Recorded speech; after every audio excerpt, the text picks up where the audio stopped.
Hello and welcome to my brand new video. My name is Emma Purple and it looks as if we're in July 2025.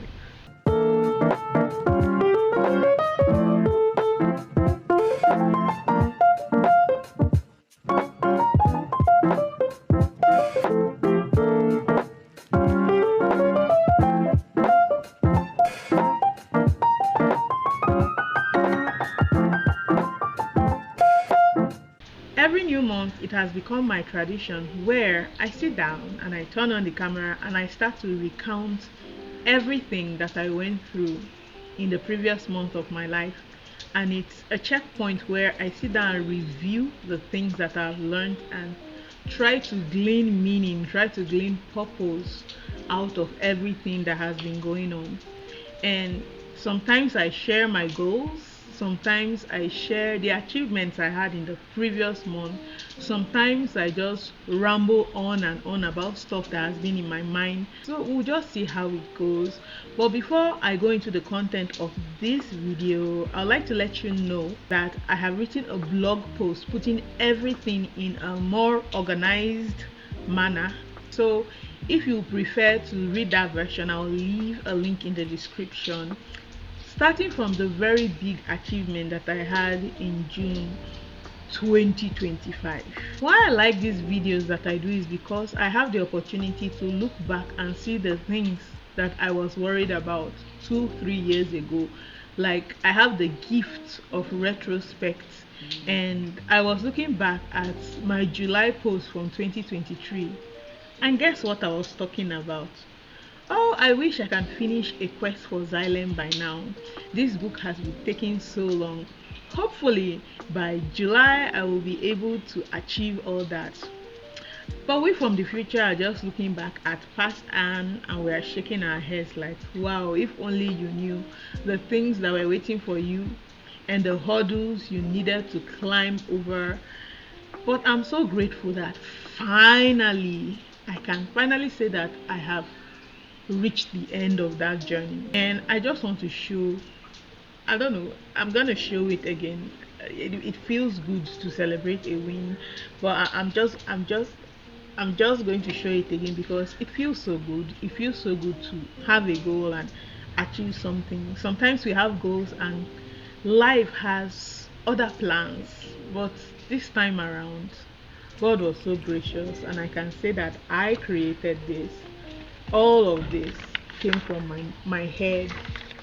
All of this started out as an idea, and I continue to build up on it, and finally it's real. I want to return the glory back to God. And I just want to say, creating this was one of the most difficult experiences in my life. I'm not going to lie. I'm not even going to sugarcoat it, because there were so many times in the entire process that I felt like ripping my hair off. Whether it was the writing, whether it was Microsoft Word coming from me, whether it was publishing and recreating how many drafts to put on Amazon, and then they'll say the margin size does not fit, and I put the margin size that you requested, KDP, Amazon, I put the margin size, and yet you said that the margin size is so small, so why don't you tell me the accurate margin size? It was challenging. I didn't just write this, I edited this myself and I formatted it myself, and I am so grateful that I got help in so many ways. Help in the cover design is awesome. Look at the cover design, and help in like better reading and reviewing the process, and someone taking their time to go line by line and helping me point out corrections. And I've been talking about this book throughout this month, but let me just fangirl about the entire process. I'm so grateful that this is real. This is an actual thing that exists and it's available for you guys to read. I will leave the link in the description. I was writing in my blog post that sometimes I worry that I may have put in all this work, all the effort to make it awesome. Then if nobody reads it, then it doesn't matter. And sometimes the feeling is overwhelming, but I can't live my life that way, honestly. I believe people will read it. I believe in this book. I would read this. I've read this so many times. Right now, I'm going through the most difficult aspects of this writing process, which is the marketing.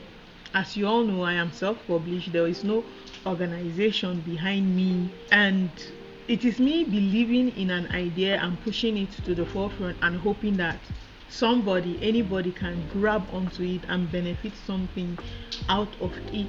And people are afraid to say, yeah, let me give it a look and see how it goes. And people are afraid to be like, yeah, no, it's not my cup of tea. And I just have to live with that. I just have to try my best and leave the rest to God. I have been rambling on and on, but for July, we are seeing how it goes. We are seeing how life takes us. It's 6 months into this year.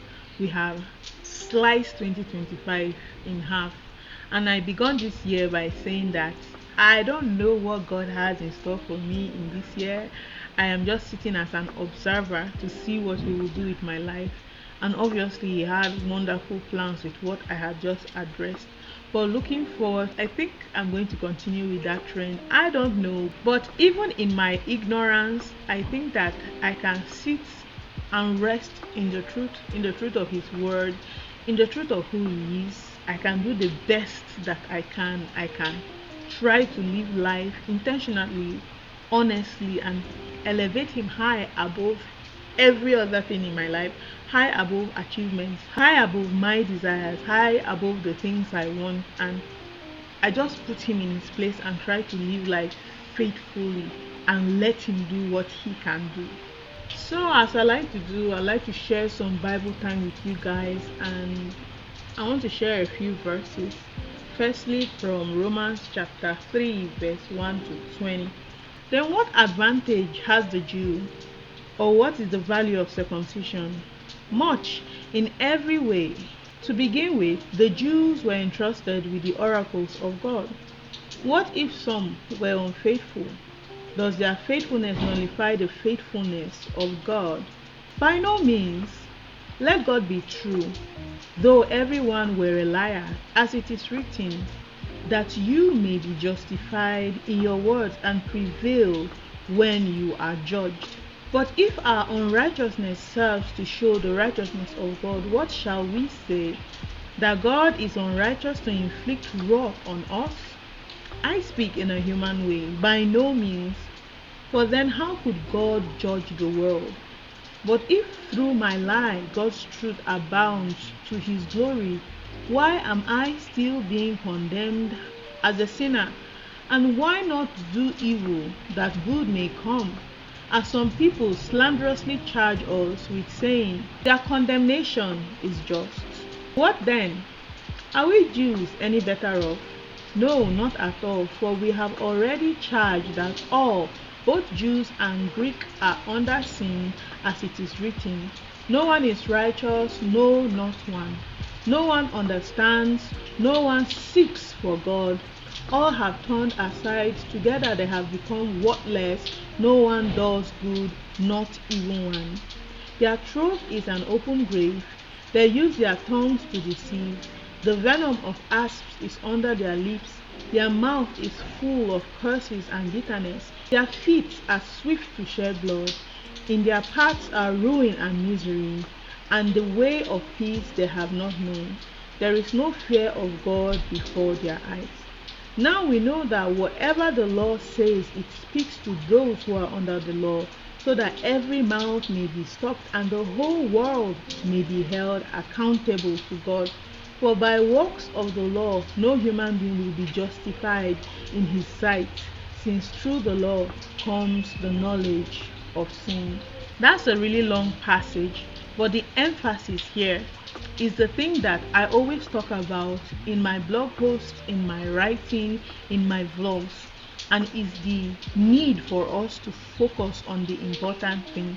From everything that has happened in my life, I realized that I have the tendency to over introspect and to shift my priority to make life so much about me. But as Christians and as benefactors of God's blood, His sacrifice, and as inheritors of righteousness, we understand that we are all in an even playing field. We are all on one level of not deserving salvation, and it's God that gives us the gift that saves the most principal part of who we are, which is our soul, and uses every bit of our life for his glory. And I want to read the second verse, which is from Ephesians chapter 5. And it says, therefore be imitators of God as beloved children, and walk in love, as Christ loved us and gave himself up for us, a fragrant offering and sacrifice to God. But sexual immorality and all impurity and covetousness must not even be named among you. Let there be no filthiness or foolish talk or crude joking, which is out of place, but instead let there be thanksgiving. For you may be sure of this, that everyone who is sexually immoral or impure, or who is covetous, that is, an idolater, has no inheritance in the kingdom of Christ and God.